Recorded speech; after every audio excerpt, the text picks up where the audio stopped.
अब वचन का समय हो चुका है। अपनी अपनी बाइबल अपने हाथ में लें और प्रार्थना करें कि प्रभु जो वचन आज मैं सुनूं सौ गुना फलों को लेकर यीशु के नाम आमीन। आज वचन को सुनने के साथ साथ खाना भी है और उस पर चलना भी है। बाइबल में लिखा है कि वचन को सुनने वाले नहीं बल्कि चलने वाले बने। हालेलुया।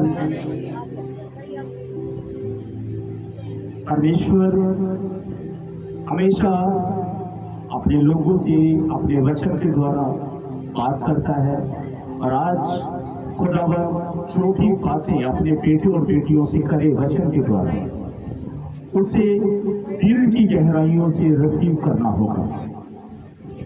हालेलुया। मेरे साथ निकाले यह हिजकीएल 18:30 से 32 तक पुराना नियम।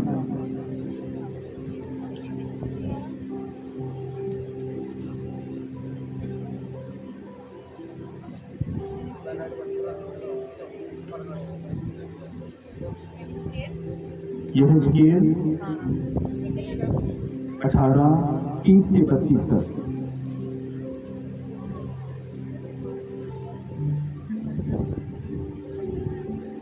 हालेलुया।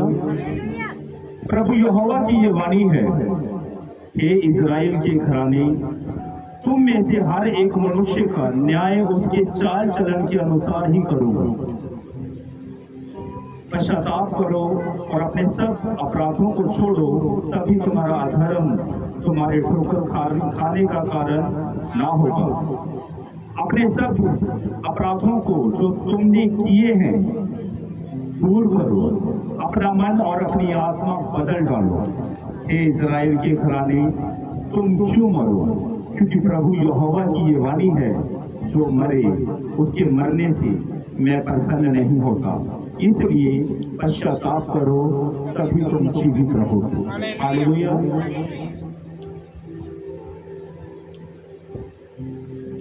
पश्चाताप किन बातों का करना है? हालेलुया। क्या भी हम मसीह के बीच आने के बाद वो काम कर रहे हैं जिनका करना हमारे लिए उचित नहीं? हालेलुया। क्या कहीं वो काम मसीह के बीच आने के बाद हम जारी रखे हैं जिनका करना हमारे लिए, हमारे परिवार, हमारे घराने के लिए उचित नहीं? हालेलुया। परमेश्वर कहता है कि इज़राइल के घराने, तुम क्यों मरो? पश्चाताप करो, अपने अपने अपराधों को मान लो और उन्हें छोड़ दो। क्योंकि परमेश्वर कहता है कि जो मरे उसके मरने से मैं प्रसन्न नहीं होता। हालेलुया। जब कोई व्यक्ति पाप के बीच मरता है तो खुदा का आत्मा प्रसन्न नहीं बल्कि दुखी होता है। हालेलुया। परमेश्वर किसी के मरने पर प्रसन्न नहीं होता। हालेलुया। खुदा ने अपने एक लौते पुत्र को इस जगत के बीच इसलिए भेजा ताकि जो कोई प्रभु यीशु पर विश्वास करे वो नाश ना हो बल्कि अनंत जीवन पाए। हालेलुया।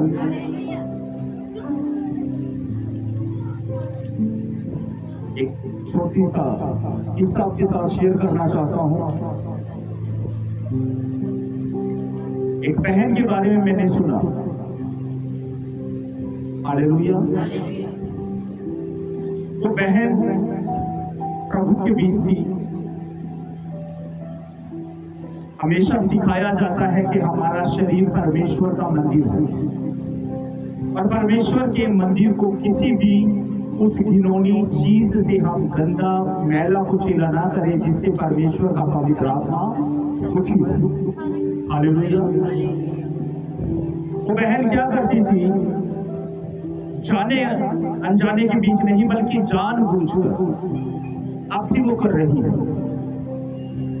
जो भी प्रसाद है, चाहे वो भोग वाला है, कैसा ही क्यों ना हो, हालेलुया। जो सामने आया उसे खा लिया। हालेलुया।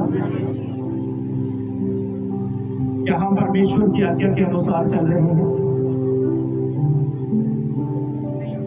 जो मिला उसे खा लिया, ये सोचकर कि परमेश्वर ने एक दिन एक समय की रोटी का इंतजाम किया। हालेलुया। आज छोटी छोटी गलतियां, हालेलुया, छोटी छोटी गलतियां हमारे जीवन के बीच एक बड़ी कठिनाई बन रही है।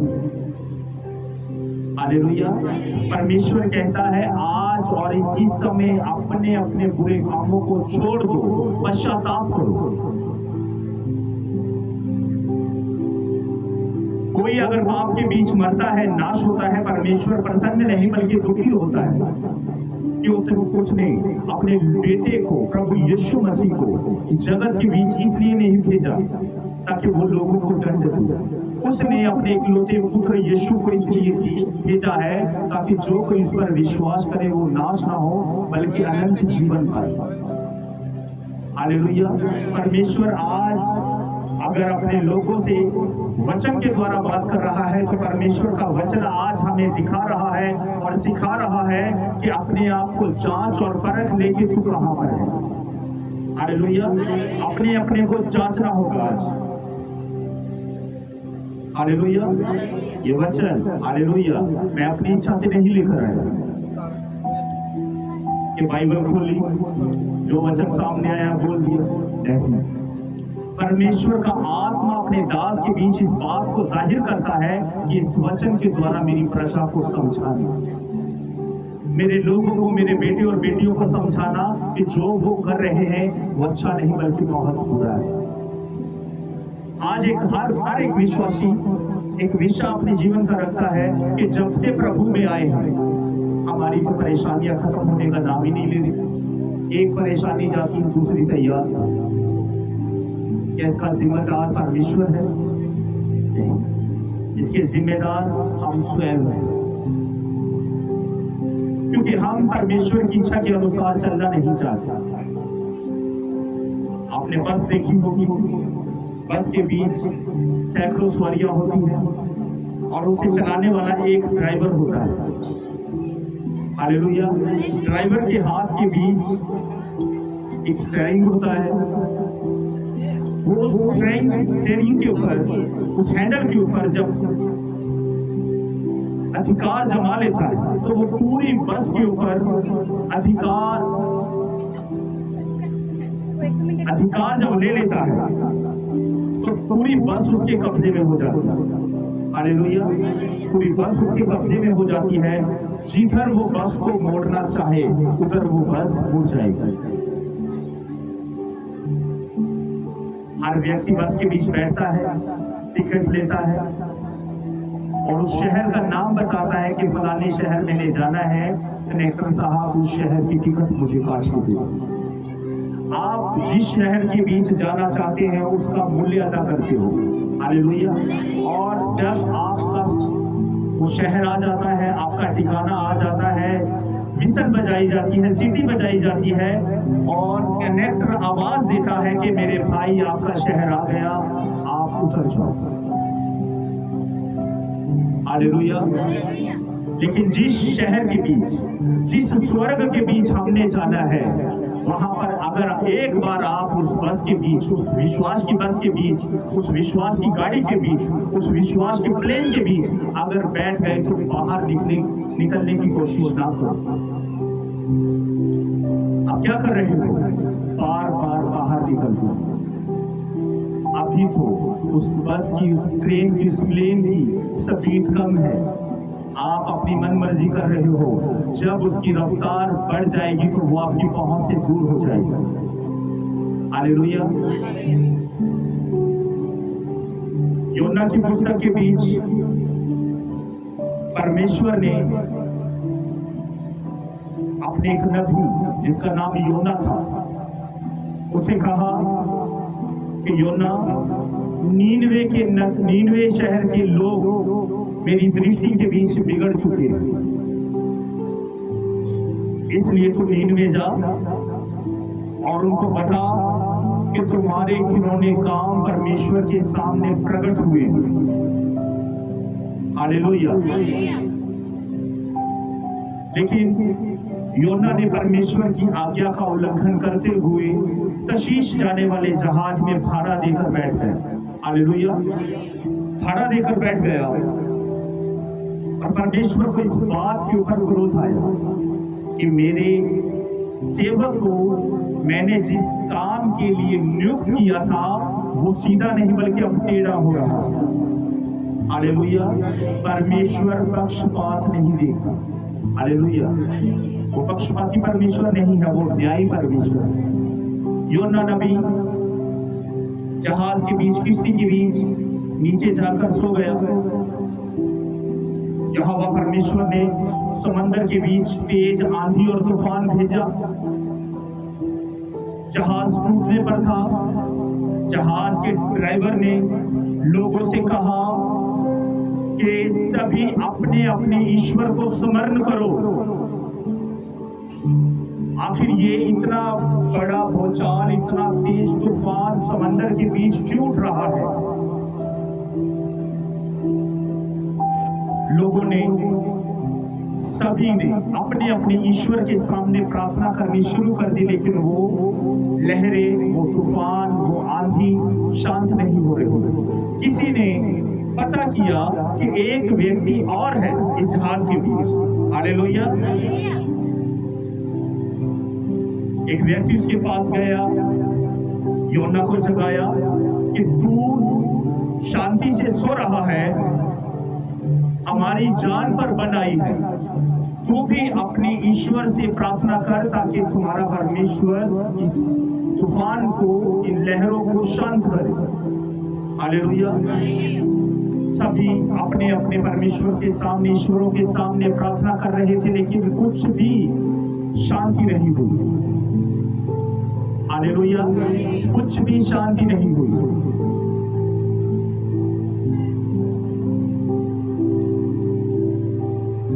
लोगों ने चिट्ठियां डाली कि चिट्ठी डालकर देखते हैं कि ये विपदा, ये मुश्किल हमारे ऊपर किसकी वजह से आई है। हालेलुया। चिट्ठी किसके नाम की निकली? योना के नाम की। हालेलुया। लोगों ने उसे कहा कि तूने ऐसा क्या पाप किया है जिसके कारण तेरे ईश्वर का क्रोध हम पर भड़का? उसने बताया कि मैं यहोवा परमेश्वर का नबी हूं, मैं हमेशा उसके सामने उपस्थित रहता हूं। उसने सारी बात बताई कि मेरे ईश्वर ने मुझे काम सौंपा और मैं अपनी मनमर्जी करने लगा, इसलिए मैं इस जहाज के बीच आकर बैठ गया और परमेश्वर का क्रोध इसलिए भड़का कि जो मैसेज खुदा ने मुझे दिया था मैंने उसके लोगों तक नहीं पहुंचाया। हालेलुया। लोगों ने कहा, बता इस लहरों को, इस तूफान को शांत कैसे किया जाए? उसने कहा, करना क्या है, मुझे उठाओ और समंदर के बीच फेंक दो। हालेलुया। मुझे उठाओ और समंदर के बीच फेंक दो। लोग नहीं चाहते थे कि उनके हाथों से परमेश्वर के एक नबी का खून हो। वो बड़ी कोशिश कर रहे थे। हालेलुया। बड़ी कोशिश कर रहे थे कि जहाज को किनारे की ओर ले चले, लेकिन जहाज समंदर की लहरों के कारण, तेज हवाओं के कारण किनारे तक नहीं जा रहा। उन्होंने अपने आप को बचाने के लिए समंदर के बीच जितनी भी सामग्री थी, लोगों का जो सामान था, उठाकर फेंक दिया ताकि जहाज हल्का हो जाए। कुछ भी फर्क नहीं पड़ा। फिर लास्ट के बीच उन्होंने योना को समंदर के बीच फेंक दिया। हालेलुया। और समंदर बिल्कुल शांत हो गया। हालेलुया। परमेश्वर ने एक मछली को, बहुत बड़ी मछली को योना नबी के लिए नियुक्त कर रखा था कि जब लोग उसे समंदर के बीच फेंके, तू अपना मुंह खोलना और उस मेरे जन को, मेरे उस नबी को अपने मुंह में रखना। जब योना को समंदर के बीच लोगों के द्वारा फेंक दिया गया, मछली ने अपना मुंह खोला और योना को निगल दिया। हालेलुया। 3 दिन और 3 रात योना नबी मछली के पेट में। अब उसे बात याद आ रही है कि मेरे खुदा ने मुझे एक मैसेज दिया था, जैसे आज मैं आप लोगों को दे रहा हूं। हालेलुया। उसे याद आ रहा है, अब रो रहा है अंधकार के बीच कि प्रभु मुझे क्षमा कर दे, मैंने तेरी आज्ञाओं का उल्लंघन किया। जब परमेश्वर को पता चला कि अब ये लाइन पर आ चुका है, अपनी गलती को मान रहा है, तो परमेश्वर ने उस बड़ी मछली को आज्ञा दी और उस मछली ने जाकर योना नबी को किनारे के ऊपर उगल दिया। हालेलुया। फिर योना नबी उठा और परमेश्वर से प्रार्थना की और परमेश्वर ने कहा अब दूसरी बार नीनवे को मैं तुझे भेजता हूं। हालेलुया। नीनवे शहर का रास्ता 3 दिन का था, लेकिन उसने 1 दिन के बीच उसे पूरा किया। हालेलुया। 1 दिन के बीच पूरा किया और प्रचार करना शुरू कर दिया। शहर के बीच एंटर होते ही कहा कि नीनवे के लोगों, अब से 40 दिन के बाद यहोवा परमेश्वर पूरे नीनवे को उलट कर देगा। हालेलुया। लोग डर गए, पूरे नीनवे शहर के बीच डर का माहौल बन गया। हालेलुया। एक नबी हमारे शहर के बीच आया है और वो कह रहा है अब से ठीक 40 दिन के बाद पूरा नीनवे शहर तबाह कर दिया जाएगा। ये बात नीनवे के राजा के कानों में पहुंची। नीनवे के राजा ने पूरे नीनवे शहर के बीच इस बात की ढिंढोरी पिटवा दी, प्रचार करवा दिया कि अब से चाहे वो पुरुष हो, चाहे वो दास हो, दासी हो, पशु हो, सबके सब टाट और उपवास के बीच चले जाए। हालेलुया। पशुओं के ऊपर भी टाट ओढ़ा दिया गया, सबके सब राख के बीच बैठ गए, उपवास के बीच चले गए और प्रार्थना करने लगे कि क्या जाने परमेश्वर अपने फैसले को बदल। अब रो रो कर दिन रात प्रार्थना शुरू हो गई। हालेलुया। दिन रात प्रार्थना शुरू हो गई और परमेश्वर ने देखा कि अब नीनवे के लोग लाइन पर आ रहे हैं। अब ये अपने किए हुए अपराधों पर माफी मांग रहे हैं, क्षमा मांग रहे हैं। तो परमेश्वर ने नीनवे को नाश करने की सलाह छोड़ दी। हालेलुया। इस बात के कारण योना नबी बड़ा क्रोधित हुआ और परमेश्वर से वाद विवाद करने लगा कि हे यहोवा परमेश्वर, क्या मैं नहीं जानता था कि तू तो अनुग्रहकारी है, विलंब से क्रोध करने वाला परमेश्वर है, देरी से क्रोध करने वाला परमेश्वर है। इसलिए परमेश्वर मैंने तेरी आज्ञा का उल्लंघन किया, क्योंकि मैं जानता था तू इन्हें नाश नहीं करेगा। हालेलुया। योना नबी इस बात से क्रोधित होकर एक पहाड़ी पर जाकर बैठ गए और 40वें दिन, हालेलुया, जब 40वां दिन था, उसने देखना चाहा कि देखो तो सही, परमेश्वर ने कहा तो था कि मैं इस पूरे नगर को नाश कर दूंगा। अब देखते हैं कि परमेश्वर इस नगर का क्या करेगा। हालेलुया। उसने एक छपरा, एक छोटी सी छत, किसी चीज की भी हो सकती है, वो कपड़े की भी हो सकती है, हालेलुया, वो पत्तों की भी हो सकती है, अपने ऊपर बनाई, लेकिन उससे उसको आराम नहीं मिल रहा। बहुत तेज गर्मी, जिसके कारण योना नबी बेसुध हो गए। परमेश्वर ने उसी समय एक रिंड का पेड़, रिंड जानते हो, जिसके ऊपर कांटों वाली बोल सी लगती है ना, एक दिन के बीच परमेश्वर ने रिंड का पेड़ उसको बढ़ाया। एक ही बाइबल के बीच यही वो एक पेड़ है जो एक ही दिन के बीच उत्पन्न हुआ। हालेलुया। उससे योना नबी को बड़ा सुकून मिला, वहां पर लेट गया, शांति पा रहा था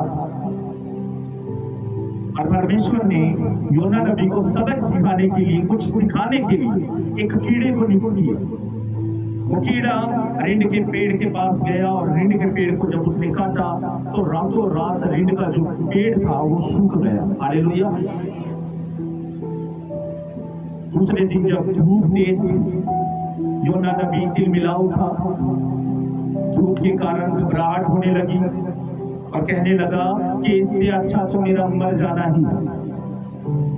यहोवा परमेश्वर ने योना से कहा, तू ऐसी बातें क्यों करता है? क्या तूने इस पेड़ को लगाने के बीच कुछ मेहनत की, जो एक दिन के बीच उगा और एक दिन के बीच नाश हो गया? तो क्या मैं नीनवे शहर के लोगों के ऊपर, जिसके बीच 1,20,000 से भी अधिक लोग पशु हैं, क्या मैं उन पर दया ना करता? हालेलुया। नीनवे शहर के बीच 1,20,000 से भी अधिक लोग थे और घरेलू पशु थे। परमेश्वर तैयार है अपने लोगों को क्षमा करने के लिए। क्या लोग तैयार हैं नीनवे शहर के लोगों की तरह कि आज के बाद हमने कोई पाप नहीं करना? उन्होंने जब सुना कि एक नबी हमारे बीच आ खड़ा हुआ है और वो इस बात की घोषणा कर रहा है कि अब से 40 दिन के बाद पूरा नीनवे शहर तबाह कर दिया जाएगा। हालेलुया। रातों की नींद उड़ गई होगी। हालेलुया। नींद उड़ गई, परेशान हो गए। एक नबी ने आकर परमेश्वर के वचन का प्रचार किया है, भविष्यवाणी की है, अब से 40 दिन के बाद पूरा नीनवे शहर उलट दिया जाएगा, तबाह कर दिया जाएगा। हालेलुया। नीनवे के लोगों ने उस समय टाट ओढ़ कर पश्चाताप के उपवास में चले गए। आज का ये वचन आपके लिए है, नीनवे के लोगों के लिए नहीं। आज के नीनवे के लोग आप हो। हालेलुया। आज परमेश्वर ने अपने दास के द्वारा इस वचन को आप तक पहुंचाया है। हालेलुया। आज खुदा ने फिर से अपने एक सेवक को, अपने एक दास को आप लोगों के बीच इसलिए खड़ा कर दिया है ताकि आप परमेश्वर चेतावनी को सुने और अपने अपने अपराधों को छोड़ दे जो आप आज तक कर रहे हो। हालेलुया। हम चाहते तो हैं कि हमारे घर की भी शांति हो, लेकिन नहीं आती। हम चाहते तो हैं कि हम सुख की रोटी खाएं, लेकिन नहीं खा पाते। हम चाहते तो हैं हमारे बच्चे अच्छे स्कूल के बीच जाएं, लेकिन सरकारी स्कूलों के बीच पढ़ते हैं। हम चाहते तो हैं कि हमारा अपना घर हो, हमारे ऊपर किसी प्रकार का कर्जा ना हो। हालेलुया। लेकिन फिर भी हम कर्जों के बीच हैं, दुखों के बीच हैं, बीमारियों के बीच हैं। क्यों? वो इसलिए क्योंकि आप परमेश्वर की आज्ञा के अनुसार नहीं चल रहे। क्या आप परमेश्वर के उस उपकार को भूल गए जो उसने हमारे पूर्वजों के ऊपर किया था? जब परमेश्वर ने अपने लोगों को जो फिरौन की गुलामी के बीच थे सुधी ली, हालेलुया, तब भी परमेश्वर ने अपने एक सेवक मूसा को वहां पर भेजा। हालेलुया। और अपने सामर्थी हाथ से अपने लोगों को मिस्र की गुलामी से छुड़ा लाया। बार बार परमेश्वर आज तक ऐसा कर रहा है कि उसके लोग बुराई करना छोड़ दें।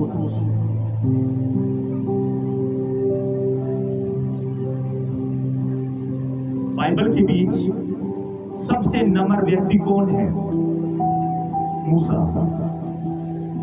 यीशु के बाद मूसा का जिक्र बाइबल के बीच है कि सबसे नम्र और हम्बल इंसान सिर्फ मूसा था पूरी बाइबल के बीच।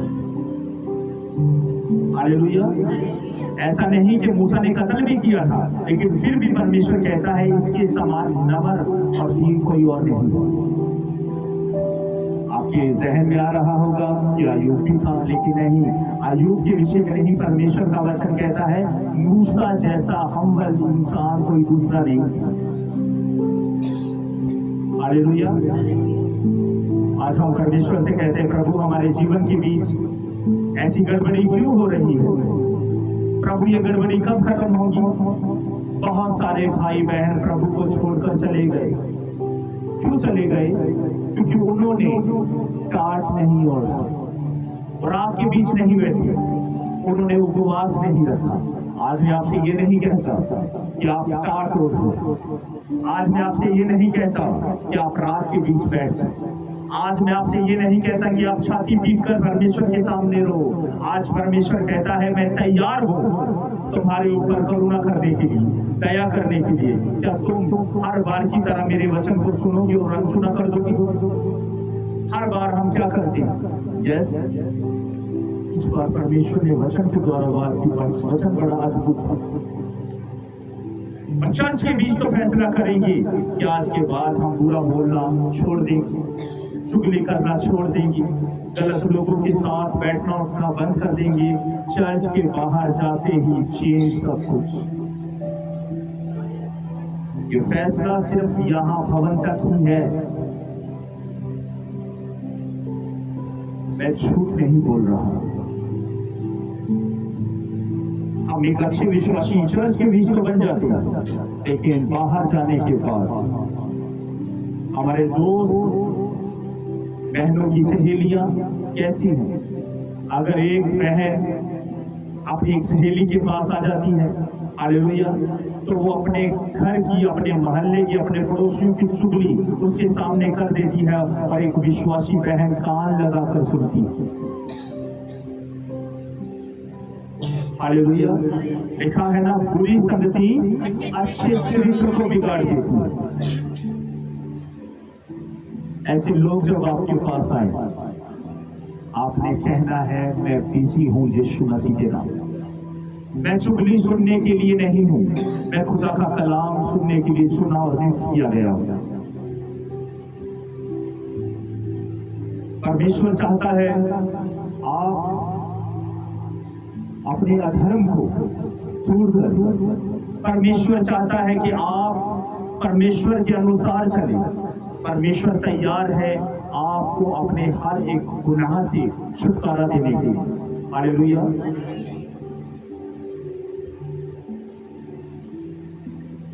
सुपदेशक की पुस्तक में 8 उसके 11 से 12 में लिखा है कि बुरे काम के दंड की आज्ञा फुर्ती से नहीं दी जाती।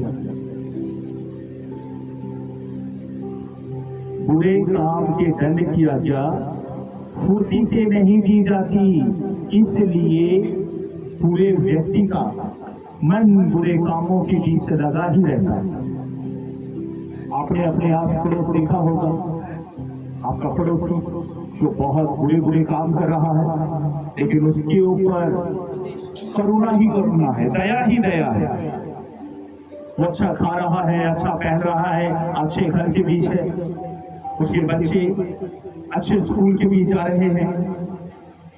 आप जीव से परमेश्वर की संतान होने के बावजूद भी दुखों के बीच हो। हालेलुया। लिखा है, परमेश्वर कहता है बुरे काम के दंड की आज्ञा फुर्ती से नहीं दी जाती, इसलिए बुरे व्यक्ति का मन बुरे कामों में लगा रहता है।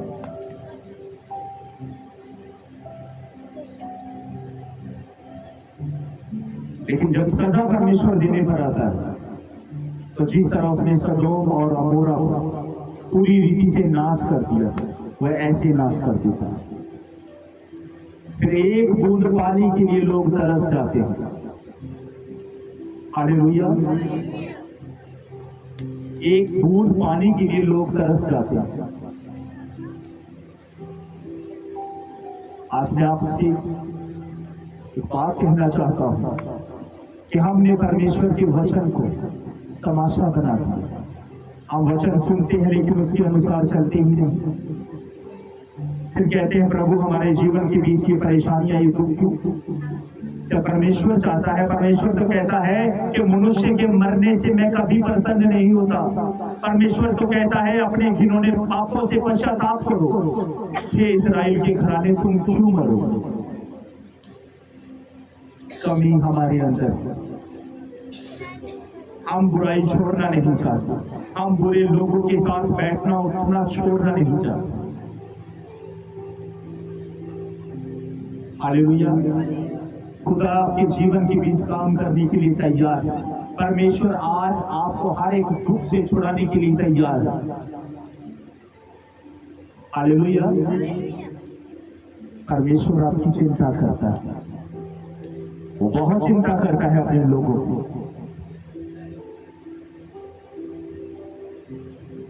वो चिंता करने वाला परमेश्वर है। अगर उसके लोगों को कोई आग के भट्टे में डाल देता है तो पुत्र को भेज देता है बचाने के लिए। अगर उसके लोगों को शेर की मांदों के बीच डाल देते हैं तो वो अपने पुत्रों को भेज देता है उन्हें छुड़ाने के लिए, शेरों का मुंह बंद करने के लिए। आज भी परमेश्वर चाहता है कि जो लोग, जो बेटे और बेटियां इन हालातों के बीच हैं, खुदा का वचन आज खास आप लोगों के लिए। और इस वचन को फिर से हम पढ़ेंगे। प्रभु यहोवा की ये वाणी है, हे इज़राइल के घराने, मैं तुम में से हर एक को, सिंगल लोगों से परमेश्वर कहता है, हर एक मनुष्य का न्याय उसके चाल चलन के अनुसार ही करूंगा। पश्चाताप करो और अपने सब अपराधों को छोड़ो, तभी तुम्हारा अधर्म तुम्हारे ठोकर खाने का कारण ना होगा। अपने सब अपराधों को छोड़ो जो तुमने किए हैं, दूर करो अपना मन और अपनी आत्मा बदल डालो। हे इज़राइल के घराने, तुम क्यों मरो? क्योंकि प्रभु यहोवा की ये वाणी है, जो मरे उसके मरने से मैं प्रसन्न नहीं होता। इसलिए पश्चाताप करो, तभी तुम जीवित रहोगे। पश्चाताप। अब आप सोचोगे कि हम किस चीज का पश्चाताप करें? हालेलुया। ये वचन खुदा ने ऐसे ही नहीं अपने दास को दिए। हालेलुया। परमेश्वर अपने लोगों से कहता है पश्चाताप करो, अपनी सोचों को, अपनी आत्मा को बदलो। अगर हम प्रार्थना नहीं करते, अगर हम बाइबल नहीं पढ़ते, अगर हम आराधना नहीं करते, तो हम करते क्या है? एक विश्वासी को पूछा जाता है कि भाई कितनी प्रार्थना है तेरा? 15-20 मिनट। तकलीफें कितनी है तुझे? बहुत सारी। करना क्या चाहता है? यही कि खुदा मेरे जीवन के बीच अद्भुत काम करे। क्यों नहीं हो रहा? जिस पहाड़ को तू सुई से तोड़ने के लिए निकला है, सुइयों से पहाड़ नहीं टूटा करता, उन्हें तोड़ने के लिए हथौड़ा उठाना पड़ेगा। हालेलुया। और हथौड़ा क्या है? वचन, प्रार्थना और आराधना का। हम चाहते हैं कि हमारे जीवन के बीच दुख और तकलीफें जाएं, लेकिन हमारी प्रार्थना जो है वो 10-15 मिनट की।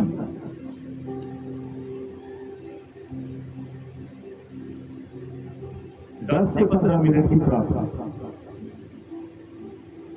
काम पूछा जाए कितने घंटे करते हो? 8 घंटे। Very good. 8 के 12 भी हो जाते हैं कई बार, 10 भी हो जाते हैं कई बार। कोई चिक नहीं। बाबू जी, सेठ जी, सेठानी जी ऐसे लोगों को बोलते हैं, क्योंकि आपको पता है अगर यहाँ पर जी ना लगाया तो यहाँ से निकाल दिए जाए। अगर यहाँ पर उनके कहने के अनुसार 1 घंटा ज्यादा ना किया तो निकाल दिए जाएंगे यहाँ। लेकिन जब पूछा जाता है 8 घंटे तो तुमने संसारिक रीति के अनुसार कामकाज किया और तूने बिता दी, एक दिन के बीच कितने घंटे होते हैं? 24 घंटे। और 24 घंटे का दशवांश बनता है 2 घंटे 40 मिनट का। 2 घंटे 40 मिनट। कितने समय से आपने इस दशवांश की चोरी, उसकी भरपाई कैसे करो? आज एक विश्वासी पास्टर के पास आकर अपना रोना रोता है, पास्टर जी मेरे घर में शांति क्यों नहीं, प्रार्थना कितनी है? पास्टर जी प्रार्थना का मैं कर लेना, हाँ, आधा घंटा, पौना घंटा। पास्टर जी मेरे काम के लिए प्रार्थना करो, घर में शांति के लिए प्रार्थना करो। अरे जो काम तो पास्टर को सौंपने के लिए आया है, फिर तू खुद क्या करेगा? मैं अपना काम कर रहा हूं, तू अपना काम कर रहा है या नहीं? बाइबल में लिखा है मजदूर अपनी मजदूरी का हकदार है। क्या आप मसीह के बीच मजदूरी कर रहे हो? क्या आप खुदा के सामने घुटने टेक कर प्रार्थना कर रहे हो?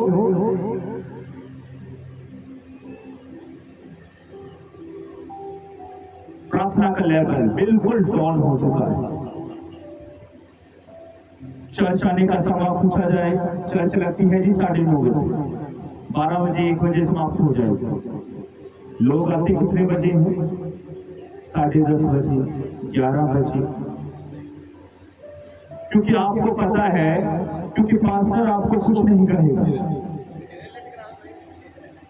क्योंकि मैं आपको कुछ कह भी नहीं सकता, क्योंकि मैं आपको पैसे नहीं देता चर्च आने के लिए।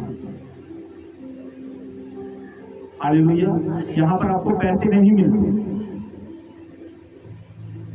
आपको लालच भी नहीं है। क्यों 10 मिनट पहले, घंटा पहले चर्च में जाए? आराधना ही चलती होगी। पास्टर जी का समय है 10:30 11 बजे का, तब चलेगा।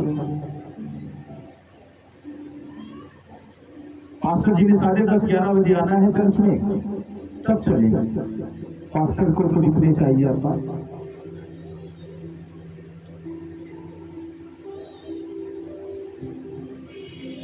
जहां पर आप काम करते हो ना, मालिक आने से पहले आप वहां पर पहुंच जाते हैं, ताकि मालिक जब आपको पहले पहुंचा हुआ देखे तो आपकी प्रशंसा कर, आपके नंबर बने। लेकिन मसीह के बीच हम नंबर बनाना छोड़ चुके हैं, भूल चुके हैं। आज हमें चिंता है सिर्फ पेट की। ये पेट के कारण हम 2-2 घंटे फालतू काम पर लगाने के लिए तैयार हैं, लेकिन कभी भी खुदा के सामने घुटने टेक कर हम प्रार्थना नहीं करते।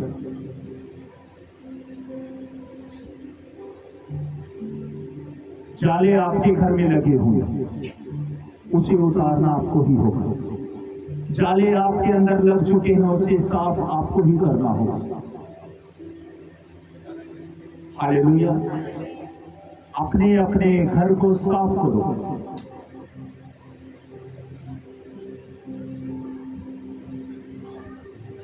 एक बार अतुल का एक छोटा सा वाक्य है, हंसी वाली बात है इसलिए मैं दोहरा रहा हूं। अचानक क्या काम था, मैंने अतुल को बुलाया एक बार, राकेश मेरे साथ था। तो अतुल ने कहा पापा जी आज ओवर टाइम लगाना है। मैंने कहा अच्छी बात है, 4 पैसे कमाओ, तुम्हारी काम है। ओवर टाइम मैंने सोचा भी चलो कोई 150 बनेगी उसकी। इत्तेफाक से क्या हुआ कि मैं और राकेश भाई हम बाजार में गए और इसका ओवर टाइम देखकर हम बड़ा हैरान हो गए। आप जानते हो वो ओवर टाइम क्या था? इसने 2 घंटे काम ज्यादा किया, लेकिन ठेकेदार ने ओवर टाइम के बीच इसको क्या दिए? 4 गोलगप्पे, पानी पूरी।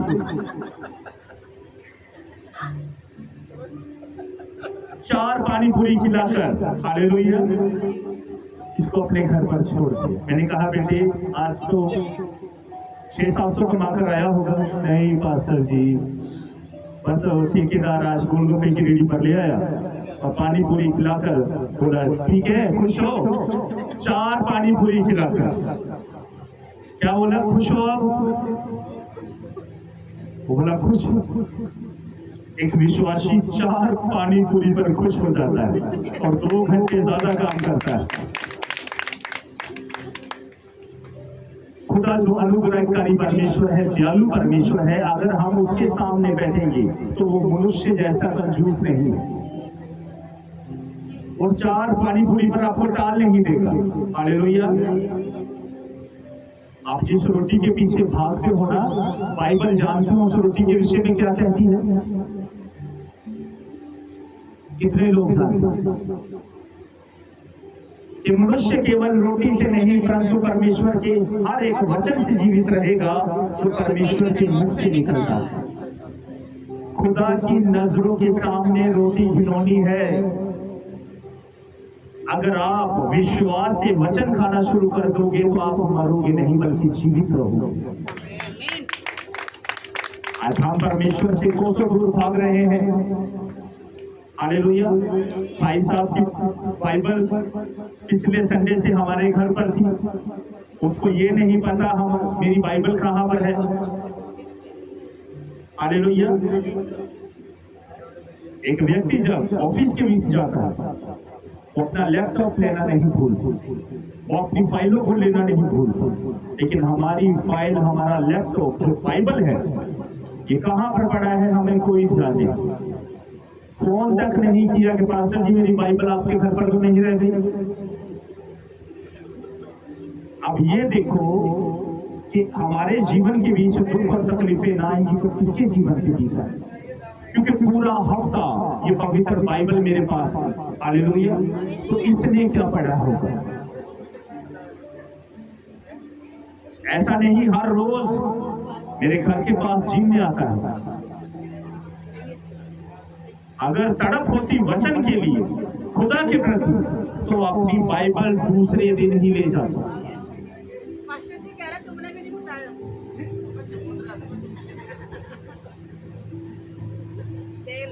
बाइबल में लिखा है दोष मत लगाओ ताकि तुम पर दोष लगे।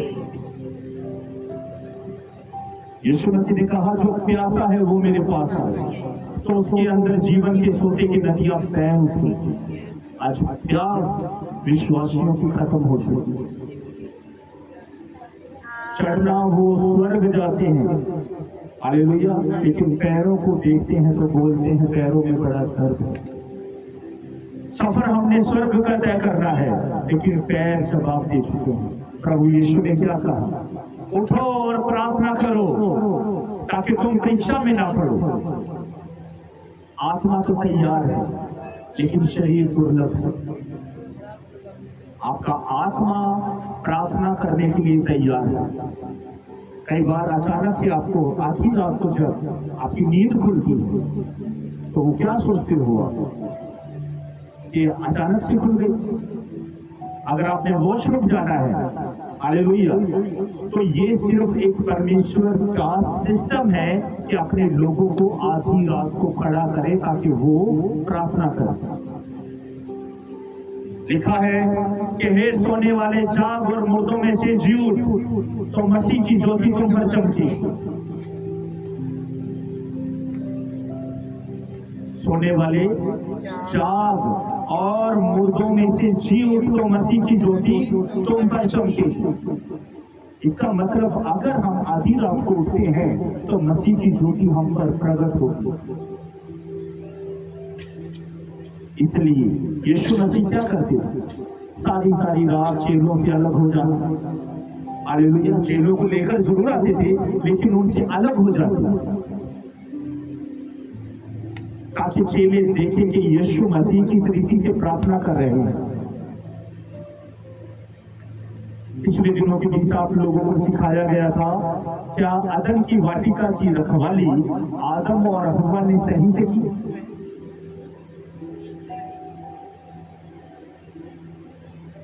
अदन की वाटिका की रखवाली या हव्वा ने जो की आदम की पत्नी थी क्या सही से की?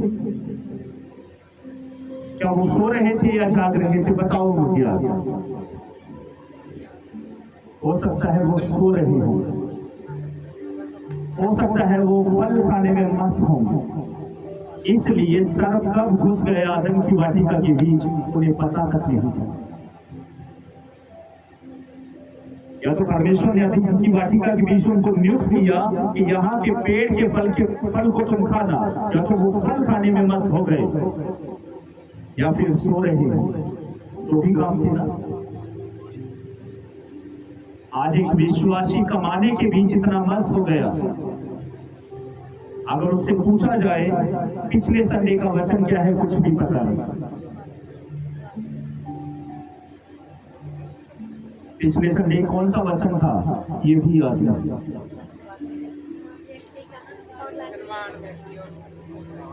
वेरी गुड,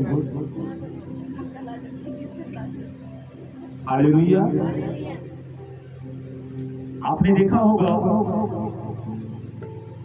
दिलों के बीच खास कर ये हुआ करता था कि जब कहीं पर बहुत बड़ी पार्टी होती थी, बड़ा फंक्शन होता था, तो जो बुलाए हुए होते उनको एक कार्ड दिया जाता था, है ना। जब वो उस मेन गेट के पास पहुंचते थे, वहां पर एक चौकीदार खड़ा होता है जो देखता है कि इसके पास कार्ड है या नहीं। अगर कार्ड है तो आपको आदर और सम्मान के साथ अंदर भेज दिया जाए। अगर कार्ड नहीं है तो आपने कितने भी अच्छे कपड़े क्यों ना पहन रखे हों, आपको वहां से निकाल दिया जाए। हालेलुया। आज परमेश्वर के वचन के अनुसार भी ऐसा ही करो। क्या आप लोगों ने अपने अपने वस्त्र यीशु मसीह के मेमने के लहू से धो रखे हैं? क्या आपने अपनी अपनी सोचों को यीशु मसीह की सोचों के समान बना रखा है? चाहते हो कि हमारे घर के बीच सब कुछ ठीक हो, लेकिन नहीं है। प्रभु यीशु मसीह क्यों परमेश्वर होकर प्रार्थना किया करते थे? प्रभु यीशु मसीह को क्या जरूरत थी प्रार्थना करने की? हालेलुया। उदाहरण के तौर पर हम सबके पास फोन है। जब हम अपने अपने घरों में फोन चलाते हैं तो हमारे बच्चे क्या करते हैं? देखते हैं कि फोन कैसे चलाया जाता है। देखते हैं ना कि फोन कैसे चलाए जाते हैं। उसी तरह प्रभु यीशु मसीह अपने बच्चों को, अपने लोगों को सिखाने के लिए सारी सारी रात प्रार्थना किया करते हैं, ताकि बच्चे देखें और सीखें।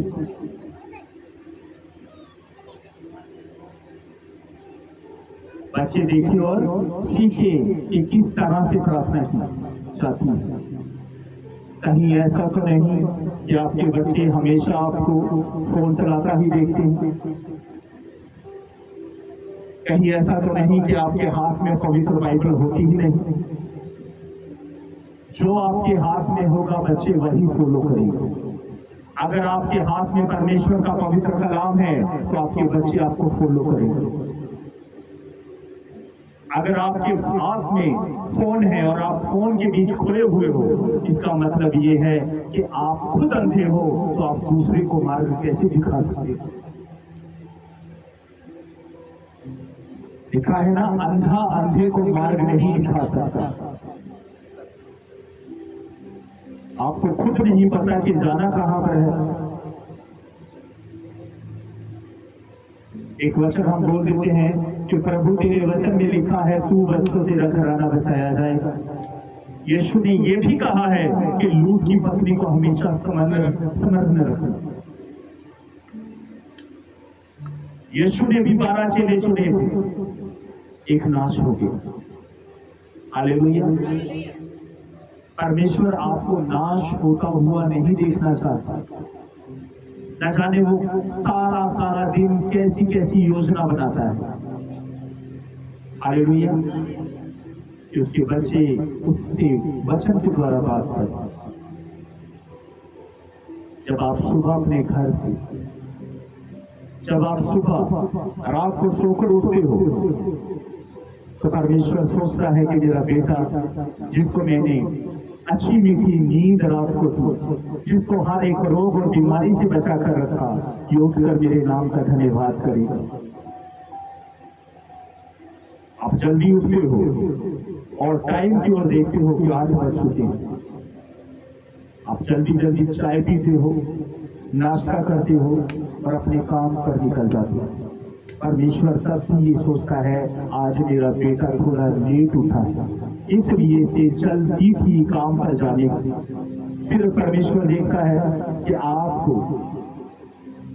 आप ऑफिस के बीच, अपने काम के बीच कुछ समय मिला है। परमेश्वर देखता है, अब उस खाली समय के बीच आप परमेश्वर का धन्यवाद करो। लेकिन आपने उस खाली समय के बीच अपना फोन उठाया और उसके ऊपर इंस्टाग्राम पर, फेसबुक पर, यूट्यूब पे बिजी हो गए। परमेश्वर को सोचता है, शायद इसने अपना मन बहलाना होगा, इसका दिमाग खराब होगा, इसलिए ये फोन के बीच है। उसके बाद जब आप शाम को अपने सभी कामों से छुटकारा पाकर अपने अपने घरों पर लौटते हो, परमेश्वर का आत्मा उस समय भी आपके संग होता है।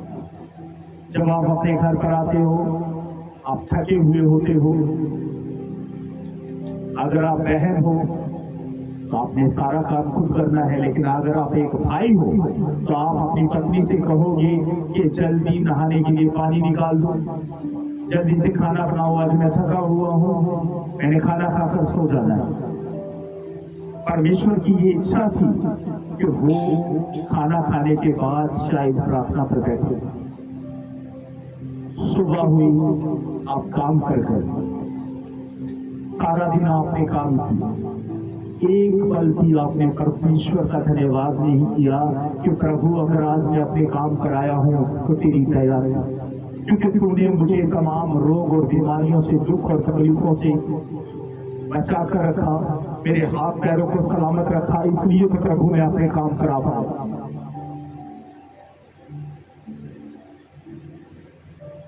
लेकिन हम परमेश्वर को धन्यवाद देना को दूर 2 मिनट घुटनों के ऊपर आकर ये भी नहीं कहते कि प्रभु तूने नया दिन दिखाया, उसके लिए तेरा धन्यवाद करता हूं। और रोज हम सोचते हैं कि प्रभु कल इतने कमाए थे, आज कम कमाए। अब उसके बीच क्या हो जाता है, एक मनुष्य का मन चिड़चिड़ा सा हो जाता है। आज एक इंसान सिर्फ रोटी और पानी के पीछे इतना खो गया है कि उसको ध्यान नहीं है कि बाइबल क्या कहती है। आप सब जानते हो कि प्रभु यीशु मसीह बहुत जल्द आने वाले हैं। आपको पिछले दिनों के बीच सिखाया गया था कि वो विश्वासियों को नहीं बल्कि विश्वासी योग्यों को लेकर जाएगा। अगर आप सोच रहे हो तौबा करने से, बपतिस्मा लेने से अगर आप स्वर्ग पहुंच जाओगे तो ये बहुत बड़ी गलतफहमी है। आप स्वर्ग वो जाएगा जो वचन के अनुसार चलता होगा। हर एक व्यक्ति स्वर्ग के बीच दाखिल नहीं हो सकता। हालेलुया। यीशु ने कहा ना, बुलाए हुए तो बहुत है लेकिन चुने हुए बहुत थोड़े हैं। आप क्या सोचते हो कि ये सारी कलीसिया चर्च चली जाएगी? नहीं, इनमें से वो जाएगा जो परमेश्वर के विश्वासी योग्य होगा। क्योंकि ये बात मैंने आप लोगों से इसलिए की ही क्योंकि वचन खुदा ने ऐसा किया कि मेरे लोगों से बोल कि अपने अपने अपराधों को छोड़ दो। कितने लोग आज गर्व से अपना हाथ खड़ा करेंगे कि हाँ, मुझ में कुछ कमियां हैं जिनको मैं छोड़ने के लिए तैयार हूं। है कोई ऐसा?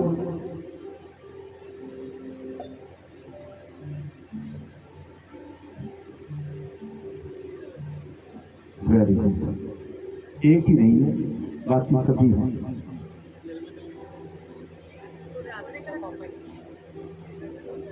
चलो, लिखा है जो अपने आप को छोटा करेगा वो बड़ा किया जाएगा। बाइबल में भी ये लिखा है जो अपने अपराध को मान लेगा वो बख्श दिया जाएगा। आपने हाथ खड़ा किया, इसका मतलब आप कहते हो कि प्रभु मेरी ओर ध्यान कर। पिता, मैं चाहता हूं कि मैं तेरे जैसा स्वभाव प्राप्त करूं। आप सड़क के किनारे जब खड़े हो जाते हैं, जब आपको लिफ्ट चाहिए तो आप क्या करते हो? अपने हाथ को ऐसे निकालते हो ताकि कोई व्हीकल आपके लिए रुके। इसीलिए आपसे कहा गया अपने अपने हाथ को खड़ा करो। क्या आप मानते हो कि आपके बीच कमियां हैं? अगर आपके बीच कमियां हैं तो आपने परमेश्वर से यही कहना है कि प्रभु मेरी कमियों का उपाय कर। हालेलुया। और एक क्वेश्चन और करते हैं।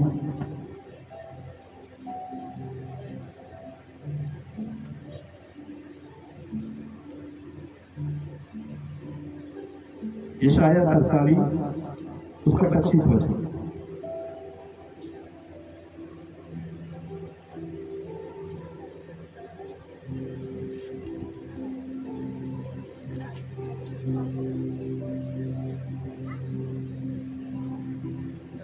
हालेलुया। परमेश्वर कहता है मैं वही हूँ जो अपने नाम के निमित्त तेरे अपराधों को मिटा देता हूँ और तेरे पापों को स्मरण ना करूंगा। हालेलुया। गौर से सुनो इस वचन को। Thank you Jesus. परमेश्वर कहता है मैं वही हूँ जो अपने नाम के निमित्त तेरे अपराधों को मिटा देता हूँ और तेरे पापों को स्मरण ना करूंगा। हालेलुया। अगर आप परमेश्वर से मान लेते हो कि प्रभु मैं अपराधी हूँ, मैं गुनहगार हूँ, तो परमेश्वर कहता है मान लिया तो मैं तेरे अपराधों को मिटा ही देता हूँ। हालेलुया। अगर आपने माना ही नहीं तो वो मिटे भी नहीं। अगर आप एक ब्लैक बोर्ड के ऊपर कुछ लिखोगे, हालेलुया, लिखने के बाद ही मिटा पाओगे। अगर उस पर लिखा ही ना जाएगा कि मैं अपराधी हूं तो वो मिटाया भी नहीं जा सकता। हालेलुया। यीशु मसीह ने तो स्वयं कहा है मैं धर्मी को नहीं पापी को छुड़ाने और उसका उद्धार करने के लिए आया हूं। हालेलुया। प्रभु यीशु मसीह धर्मी को नहीं पापी को छुड़ाने और उसका उद्धार करने के लिए आया है।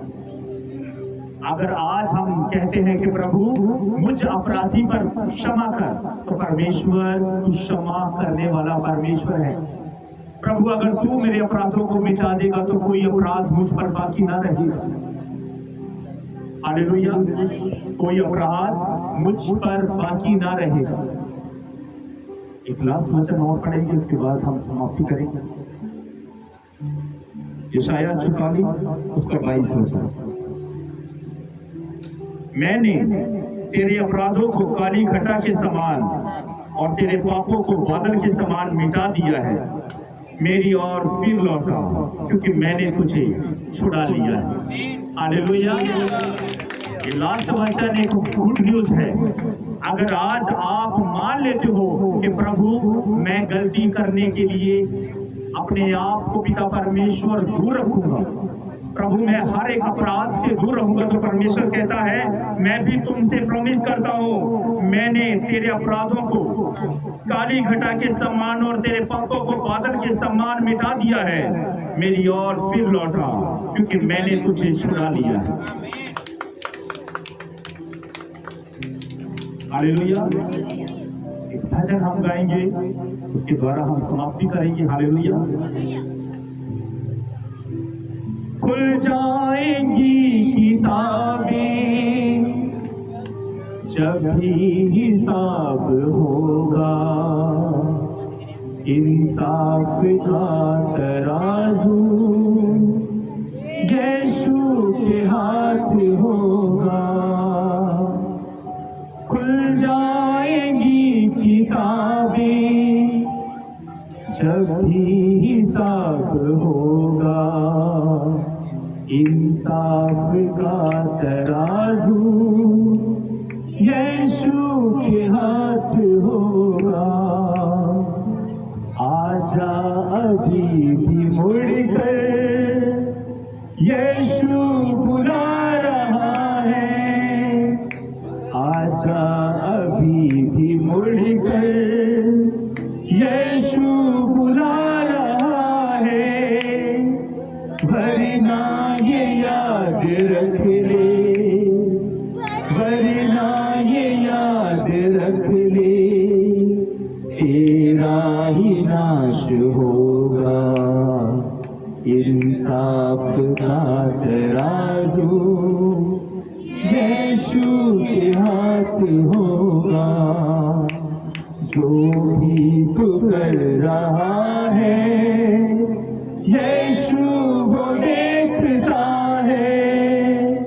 जो भी तू कर रहा है यीशु वो देखता है। हर पल का तुझको इंसान, हर पल का तुझको इंसान देना हिसाब होगा। इंसाफ का तराजू यीशु के हाथ होगा, खुल जाएंगी किताबें जब भी हिसाब होगा, इंसाफ का तराजू यीशु के हाथ होगा। और छोटी सी प्रार्थना करें। प्रभु, जो वचन आज मैंने सुना है मेरे जीवन के बीच, ये 30 नहीं, 60 नहीं, 100 गुना फलों को लेकर यीशु के नाम। और शैतान की कोई भी गंदी शक्ति इस वचन को मेरे दिल और दिमाग से चुराने की कोशिश ना करें, यीशु के नाम से, आमीन। अब बरकत की प्रार्थना करेंगे। प्रभु यीशु का अनुग्रह, पिता का प्रेम और पवित्र आत्मा की सहभागिता तुम सबके साथ होती रहे, आमीन।